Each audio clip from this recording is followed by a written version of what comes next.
नमस्कार मित्रों, स्वागत है आपका वैदिक एस्ट्रो। कैसे हैं आप सब। आज हम बात करेंगे नवरात्रि को कैसे मनाएं। मित्रों, अभी तक आपने सब्सक्राइब नहीं किया है तो सब्सक्राइब करें, लाइक करें और शेयर जरूर करें।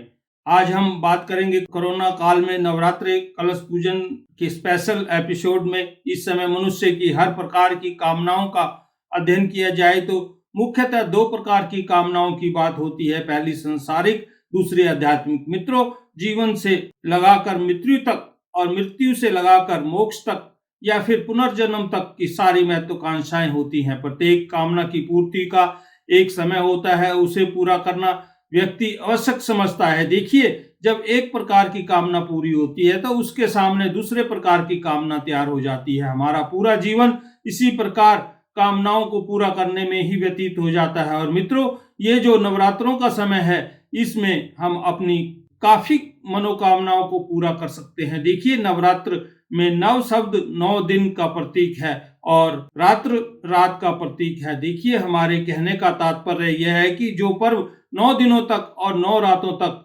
चले वही नवरात्र है। नवरात्रि नव निर्माण के लिए होती है, चाहे वह आध्यात्मिक हो या भौतिक। आदिकाल से ही मनुष्य की प्रवृत्ति शक्ति पूजा की रही है और शक्ति साधना का प्रथम रूप दुर्गा ही माना जाता है। मित्रों, मनुष्य तो क्या, यक्ष किन्नर भी दुखों के निवारण के लिए माँ दुर्गे को ही पुकारते हैं। मित्रों, नवरात्रि के 9 दिनों की पूजा उपासना से आप एक विशेष पर्सन बन जाएंगे। इस संयोग के सामने सब कुछ तुच्छ है, क्योंकि कल किसने देखा। यूं तो नवरात्रों के अवसर पर माँ दुर्गा की पूजा का खास विधान है और जन सामान्य में भी माँ देवी की पूजन सर्वमान्य ही माना गया है। नवरात्रि के पूजा का विशेष महत्व है क्योंकि यह हिंदुओं का महान पर्व है। इस पर्व के अवसर पर घर घर में पूजा पाठ होता है। दरअसल नवरात्रों का पर्व ऋतुओं की परस्पर संध्या का काल है। इस समय माँ शक्ति का उपासना में अधिक फल मिलता है। मित्रों, इस वर्ष नवरात्रि शनिवार 17 अक्टूबर 2020 को पहला नवरात्र है और इस दिन आपने मां शैलपुत्री की पूजा करनी है और इसी दिन घट स्थापना है। इसके लिए हम आगे बताएंगे। अब बात करते हैं मां शैलपुत्री की। तो यह ग्रहों में चंद्रमा को दर्शाती है। मित्रों, इस दिन चंद्रमा संबंधी दोष खत्म होते हैं। और दूसरा, नवरात्र 18 अक्टूबर 2020 को मां ब्रह्मचारिणी की पूजा करनी है और यह मां मंगल ग्रह को नियंत्रित करती है। और इस दिन पूजा हरे रंग यानी हरे वस्त्र धारण करें।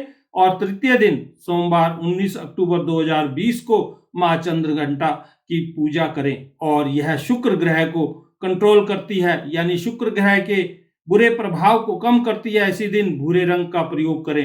चौथे दिन मंगलवार 20 अक्टूबर 2020 मां कुष्कुंडा मां की पूजा करें। यह सूर्य के कुप्रभावों से बचाती है।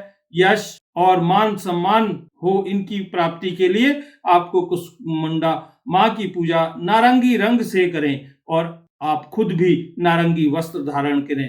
अब बात करते हैं पांचवें दिन बुधवार 21 अक्टूबर 2020 मां स्कंद माता की पूजा करें। मां बुध ग्रह को नियंत्रित करती है, यानी हमारे कैरियर, हमारी सक्सेस को नियंत्रित करती है और बुध ग्रह के बुरे प्रभाव को कम करती है। इस दिन सफेद वस्त्र धारण करें और सफेद चीजें ही चढ़ाएं। अब छठे दिन गुरुवार 22 अक्टूबर 2020 मां कात्यायनी मां की पूजा करें। मां बृहस्पति ग्रह गुरुवार को नियंत्रित करती है। यह प्रेम की शादी में देरी हो रही है या लड़का ना मिल रहा हो या लड़की ना मिल रही हो, तो इस दिन आपको मां का ध्यान लगाना चाहिए। इनकी पूजा से लाल रंग का इस्तेमाल कीजिए और खुद भी लाल वस्त्र धारण करें। सप्तमी के दिन शुक्रवार 23 अक्टूबर 2020 को काल रात्रि मां की पूजा करें। यह शनि ग्रह को नियंत्रित करती है और यह मां शनि के प्रभाव को कम करती है। मित्रों, जिनकी भी साढ़सती चल रही है उन सभी को कालरात्रि की पूजा करनी चाहिए। इस दिन आप नीला रंग इस्तेमाल करें। अब 8वें दिन शनिवार 24 अक्टूबर 2020 को मां गौरी की पूजा करनी चाहिए। यह मां राहु ग्रह को नियंत्रित करती है, दिमाग को नियंत्रित करती है और राहु के बुरे प्रभाव को कम करती है। इस दिन गुलाबी रंग से पूजा करें और खुद भी गुलाबी वस्त्र ही पहने। मित्रों, नौवीं भी इसी तिथि में आ रही है, लेकिन हम आपको बताएंगे कि सिद्धि रात्रि की 25 अक्टूबर इस दिन रविवार है। इस दिन बैंगनी रंग का इस्तेमाल करें। देखिए, विजयदशमी भी इसी दिन है, यानी सुबह सिद्धि रात्रि की पूजा करें और रात को रावण दहन है। इसी दिन पूजा करने से केतु के बुरे प्रभाव कम होते हैं। अब सोमवार के दिन यानी 26 अक्टूबर 2020 इस दिन 10वीं है और दुर्गा विसर्जन भी इसी दिन है। अब बात करते हैं 165 साल बाद खास क्या है मित्रों। इसमें 4 सर्व सिद्धि योग बन रहे हैं। ये 17 अक्टूबर, 19 अक्टूबर, 23 अक्टूबर व 24 अक्टूबर को है। 18 अक्टूबर और 24 अक्टूबर को सिद्धि महायोग है और 17 अक्टूबर, 21 अक्टूबर व 25 अक्टूबर को अमृत योग भी बन रहे हैं और 18 अक्टूबर को प्रीति व 19 को आयुष्मान और 20 अक्टूबर को सौभाग्य योग बन रहे हैं। ये मित्रों 165 वर्ष बाद हो रहा है। अब बात करते हैं घट स्थापना की, क्योंकि नवरात्रों की शुरुआत कलश स्थापना से ही होती है। देखिए, रात को और अमावस्या के दिन कलश स्थापना नहीं करनी चाहिए। मित्रों, घट स्थापना का शुभ समय प्रतिपदा का तिहाई भाग बीत जाने के बाद होता है और किसी कारणवश उस समय आप कलश स्थापना ना कर पाए तो अभिजीत मुहूर्त भी स्थापना के लिए शुभ माना गया। देखिए, प्रत्येक दिन का 8वां मुहूर्त अभिजीत मुहूर्त कहलाता है। सामान्यतः ये 40 मिनट का होता है। अब जानते हैं शुभ मुहूर्त क्या है। 17 अक्टूबर 2020 सुबह 6:27 से 10:13 तक रहेगा और अभिजीत मुहूर्त है सुबह 11:44 से लेकर 12:29 तक रहेगा। मित्रों, आज के लिए इतना ही। फिर मिलते हैं अगले वीडियो में।